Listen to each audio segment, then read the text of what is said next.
ನಾಳೆ 78ನೇ ಸ್ವಾತಂತ್ರ್ಯೋತ್ಸವ ದಿನಾಚರಣೆ. ಹೀಗಾಗಿ ಸಕಲ ರೀತಿಯ ಸಿದ್ಧತೆಗಳು ಕೂಡ ನಡೀತಾ ಇರುವಂತದ್ದು ದೇಶದೆಲ್ಲೆಡೆ. ಇನ್ನು ಈ ಸಂಭ್ರಮದ ಮಧ್ಯೆ ಸಾರಾ ಮಹೇಶ್ ಪತ್ನಿ ವಿಶೇಷ ಹಾಡೊಂದನ್ನ ಬಿಡುಗಡೆ ಮಾಡಿದ್ದಾರೆ. ಮಾತೃಭೂಮಿ ನಮ್ಮ ಭಾರತ ಪುಣ್ಯ ಭೂಮಿ ಎಂಬ ಹಾಡನ್ನ ಬಿಡುಗಡೆ ಮಾಡಿದ್ದಾರೆ. ಸಾರಾ ಮಹೇಶ್ ಪತ್ನಿ ಅನಿತಾರಿಂದ ಈ ವಿಶೇಷ ವಿಡಿಯೋವನ್ನ ಹಂಚಿಕೊಳ್ಳಲಾಗಿದೆ.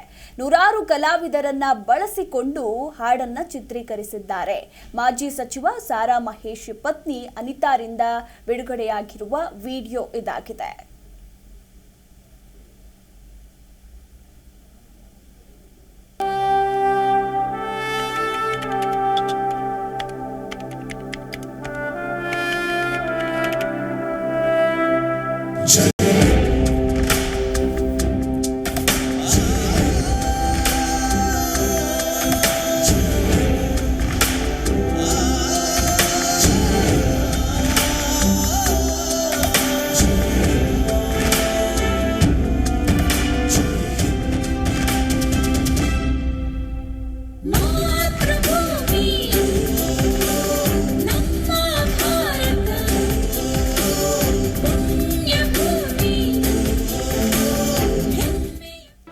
ಜಿ ಕನ್ನಡ ನ್ಯೂಸ್ ಈಗ ನಿಮ್ಮ ಮನೆಯಲ್ಲೇ ನೋಡಿ.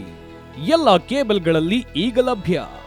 ಸನ್ Direct 292, Jio TV 1334, U digital 162, City cable 51, GTPL 17, Abhishek cables 821, Rockline telecommunication 51, Shri Basaveshwara number 60, Vinayaka digital number 53, In digital number 896ರಲ್ಲಿ ನಿಮ್ಮಿಸ್ತದ ಜಿ ಕನ್ನಡ ನ್ಯೂಸ್ ನೋಡಿ ಆನಂದಿಸಿ.